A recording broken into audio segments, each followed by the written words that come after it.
Okay, good morning, 11th class. So, we are on chapter number 10 of history, that is displacing indigenous people.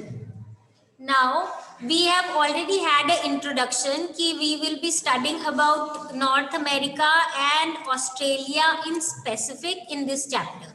तो basically इस chapter में हम ये करेंगे कि कैसे जो लोग हैं, बेसिकली जो यूरोपियंस हैं, वो आए थे नॉर्थ अमेरिका में और कैसे उन्होंने एक्सपैंड किया था and what were the reasons behind it. Somewhere we have also done the kind of differentiation in terms of perception जो native people के थे और जो ideology Europeans की थी. Okay, this is what we have already done, and we have done then how did these people take over the lands of the native people and what were the different ways through which they had total control over their area. Now, before moving on to our next topic, which is gold rush, I just want to make few things more clear. Now, I suppose you all can notice that this is the world map, okay? And from the ancient times, there has been, you can say, great temptation. Yeah, there was a kind of desire of every European country to reach to the Asian countries like India and China to get hold of the resources. Okay, तो हमें पता है पहले भी कि ये वाले जो एरियाज हैं, मतलब जो यूरोपियन कंट्रीज हैं, ये लोग हमेशा से चाहते थे कि ये इंडिया और चाइना की तरफ कोई ऐसा रूट ढूंढे जिससे इनको बहुत फायदा हो यहाँ के रिसोर्सेज से. सो सबसे पहले ये लोग लैंड रूट के थ्रू मूव करते थे, फिर स्लोली एंड ग्रेजुअली हमें पता चला they now started moving through the sea route as well and try to reach India. Now there was a kind of rush between all the European countries to reach India. तो यहाँ पे इसीलिए somewhere Christopher Columbus actually asked the monarch that if you finance us, then I'm thinking of going to India through a different route, this route. And he thought that I'll be able to reach India in more convenient way. ठीक है? And at this time, actually, these people thought that there was no land masses such as North America and South America. And they thought that they will directly reach to India. अब क्या हुआ, when Christopher Columbus here reached in America, he thought that he has discovered India, okay, in 1492. That is why when he found the people here to be dark skinned, he called them as the Red Indians. And then उसके बाद हमें पता है कैसे ये पूरा expansion हुआ. Now the topic that we will start today will be gold rush. Now here we need to understand कि starting से एक चीज थी कि gold will give you lot of wealth. Power तो they were trying to get hold through expanding और हर area पे control करने के लिए, बट इनको गोल्ड भी चाहिए था. उस टाइम तक एक और बिलीव था कि वर्ल्ड में जो गोल्ड है वो एक लिमिटेड अमाउंट में ही है, तो हर कंट्री चाहती थी कि मेरे पास ज्यादा से ज्यादा गोल्ड आ जाए so that I become more wealthy and I become more powerful. So there was a search all around for this also. And यहाँ पे समवेयर इनिशियली हम देखेंगे पोर्चुगल और स्पेन, ये लोग बहुत इंपॉर्टेंट हो रहे थे.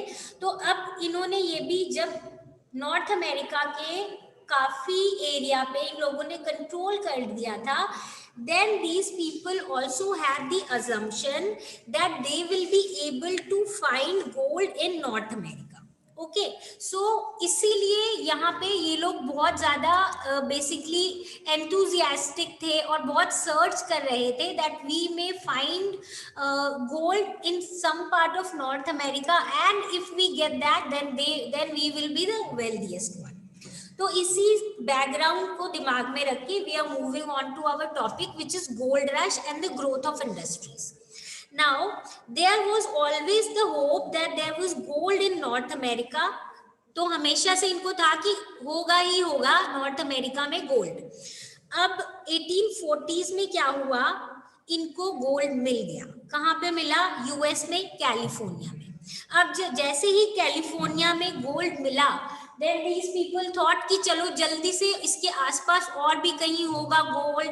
तो सारे जो यूरोपियन कंट्रीज हैं और बहुत सारे एक्सप्लोरर्स जो है, जो या फिर चाहते थे कि हमें जल्दी से ये जो ट्रेजर है इस पे हम लोग ज़्यादा कंट्रोल कर ले, most of the European countries started sending their people to America in hope of getting more and more gold.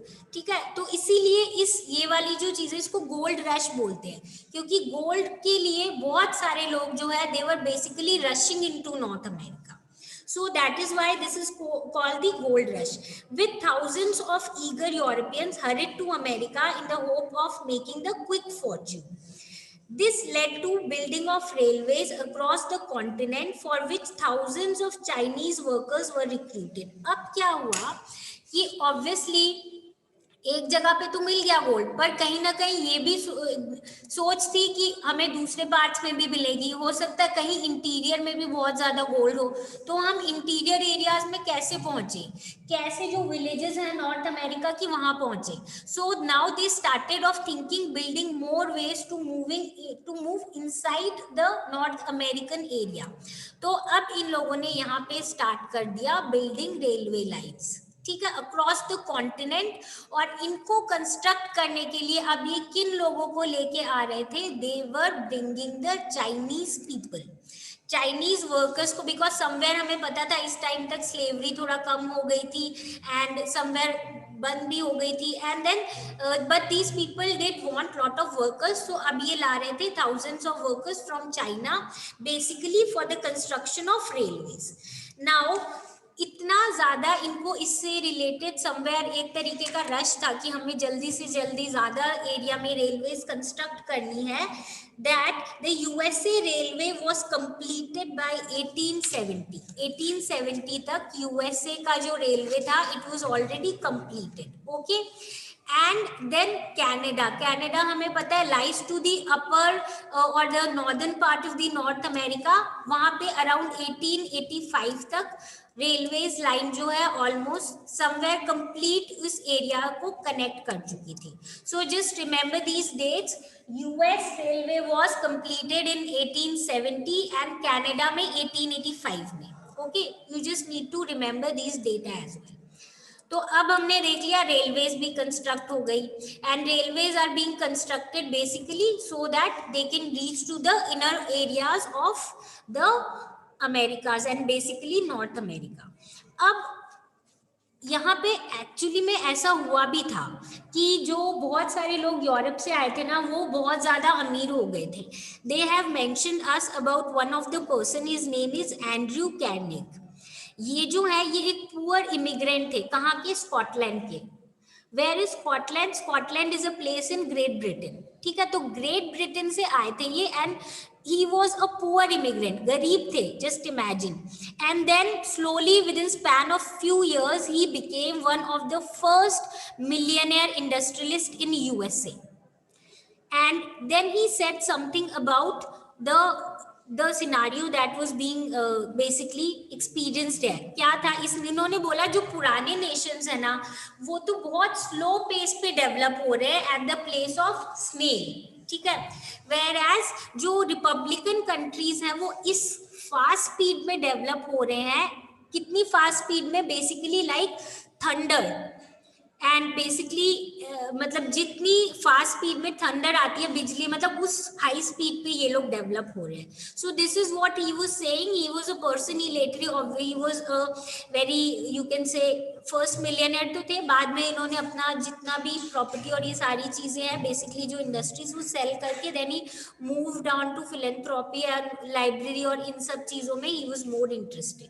Okay, अब हम ये तो हमने देख लिया कि व्हाट वाज एक्चुअली हैपनिंग और डेवलपमेंट हो रही थी और रेलवेज डेवलप हो रही थी. और हम देखेंगे इस टाइप पे इंडस्ट्रीज कैसे डेवलप हुई है. और जो इससे पिछले चैप्टर में हमने इंडस्ट्रियल रेवोल्यूशन के बारे में पढ़ा था, इंडस्ट्रियल रेवोल्यूशन कहाँ का, इंग्लैंड का.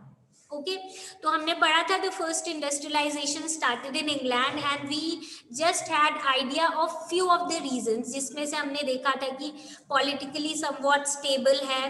और एक जो हमने मेजर रीजन पढ़ा था वो ये था कि स्मॉल पेजेंट्स जो हैं उनके जो लैंड्स है वो बड़े फार्मर्स ने ले लिए थे and that is why agriculturally somewhere वो डेवलप हो रहा था. And side by side they were also moving in factories to find out jobs, और जॉब्स अवेलेबल थी, धीरे धीरे फैक्ट्रीज डेवलप हुई and slowly and gradually lot of discoveries and lot of invention, specifically inventions हुई थी, ऐसी machinery बनी थी कि इंडस्ट्रियलाइजेशन जो है वो पेसअप हो गई। ठीक है, नॉर्थ अमेरिका में थोड़ा डिफरेंट है इससे सिनारियो। नॉर्थ अमेरिका में इंडस्ट्रीज मेनली क्यों डेवलप हुई थी, एक तो because of the rapid transport that could link to distance places, इसके लिए क्या किया गया था, रेलवेज हमने देखा, इन्होंने रेलवेज पे बहुत फोकस किया है। अगर आपको इतनी जल्दी रेलवेज बनाने हैं तो आपको ऑब्वियसली उससे रिलेटेड इक्विपमेंट्स पे भी फोकस करना पड़ेगा। तो यहाँ पे सबसे पहले जो चीज मैन्युफैक्चरिंग स्टार्ट हुई थी वो थे रेलवे इक्विपमेंट्स। ठीक है, ताकि रेलवेज डेवलप हो जाए एंड बेसिकली रेलवेज इसीलिए डेवलप हुए थे to link certain places and somewhere इससे रिलेटेड मशीनरी जो है वो बहुत हाई स्केल पे प्रोड्यूस होने लग गई, लार्ज स्केल पे, because of which one you can say initiative is और या फिर positive point was given to industries की एक रेडी मार्केट इनको अवेलेबल था रेलवे इक्विपमेंट के लिए। नेक्स्ट इन्होंने क्या किया, इस टाइम पे हमने ये भी देखा है कि जो सो कॉल्ड जो ये अपने न्यू अमेरिकन बोल सकते हैं या फिर जो बोल सकते हैं जो यूरोपियंस आए थे, इन्होंने भी बहुत सारा लैंड ले लिया था फ्रॉम द नेटिव पीपल। और हमें पता है ये फार्मिंग उन चीजों की कर रहे थे कमर्शियल स्केल पे जो यूरोप में जाके बेच सकते हैं। तो ऑब्वियसली लार्ज स्केल फार्मिंग हो गई, तो लार्ज स्केल फार्मिंग में भी मशीनरी चाहिए, तो लार्ज स्केल फार्मिंग से रिलेटेड जो मशीनरी प्रोड्यूस हो रही थी वो भी इजीली क्या हो रहा था, इस इंडस्ट्रीज में प्रोड्यूस हो रही थी। एंड बिकॉज ये प्रोड्यूस हो रही थी इसीलिए जो इंडस्ट्रीज है उनको एक मार्केट मिल रहा था, they were able to produce more things and then they were able to somewhere prosper. तो इस तरीके से क्या हुआ, इनकी भी इंडस्ट्रियलाइजेशन शुरू हो गई। फिर जब इंडस्ट्री शुरू हो जाती है तो वी नो कि इंडस्ट्रियल टाउन्स ग्रो होते हैं, फैक्ट्रीज धीरे धीरे मल्टीप्लाई होने लग गई both in USA and Canada. ठीक है, यूएस कनाडा दोनों में क्या हुआ, धीरे धीरे फैक्ट्रीज इंडस्ट्रीज डेवलप हो गई और उसके अराउंड के कुछ टाउन्स भी डेवलप हो गए। ओके, अब जस्ट लेट अस अंडरस्टैंड कि कितना फास्ट पेस की डेवलपमेंट थी इनकी। 1860 में यूएस सिर्फ एक अंडर डेवलप्ड इकोनॉमी थी और 1890 के around it became the leading industrialist power. यानी in a span of 30 years जो एक अंडर डेवलप्ड इकोनॉमी थी वो वर्ल्ड की one of the most powerful and leading industrialist power बन गई। ठीक है, so this tells us that how fast was there development if we talk in terms of their you can say industrial development. Okay, now along with that और क्या क्या चीजें हुई जिसने हेल्प किया इसको और डेवलप होने में, लार्ज स्केल एग्रीकल्चर जो है वो भी एक्सपैंड हो गया। हमें पहले ही पता है लार्ज स्केल हो रहा है क्योंकि बाहर यूरोपियन एरियाज में बेचना है, तो इसके लिए बहुत जो लार्ज एरियाज है फॉरेस्ट वगैरह ये सारे क्लियर कर दिए गए थे और इनकी जगह इनमें फार्म्स सेटअप कर दिए गए थे जहाँ पे एग्रीकल्चर हो रही थी, जिसके कारण ऑब्वियसली नेटिव को ऐसे भी प्रॉब्लम हो रही थी। उसके अलावा जो बाइसन्स है हमने देखा है कि उनको भी because they were also somewhere ऐसा लग रहा था एक्सटिंक्ट हो गए थे, इतना नंबर कम हो गया था because forest were being reduce, they were killed, that is why. Okay, now basically अब जो लोग इन बाइसन्स को हंट करके जी रहे थे उनकी लाइफ में भी इफेक्ट पड़ेगा, उनका नंबर भी क्या होने लग गया, धीरे धीरे कम होने लग गया। So basically you can say by 1890s the bison had almost been somewhat near extinction and thus ending the life of hunting also, the people who were hunting, that is the natives, and these natives were basically leading their life for centuries by hunting these bisons. We have already studied earlier in this chapter only. अब यानी bisons के number कम हो रहे हैं, natives को दिक्कत हो रही है, समवेयर उनके भी नंबर धीरे धीरे कम हो रहे हैं। अब क्या हुआ, इन 1892 जो यूएस है USA continental expansion was complete. अब क्या हुआ, हमने देखा था ईस्ट से स्टार्ट करके वो वेस्ट की तरफ एक्सपैंड कर रहे थे।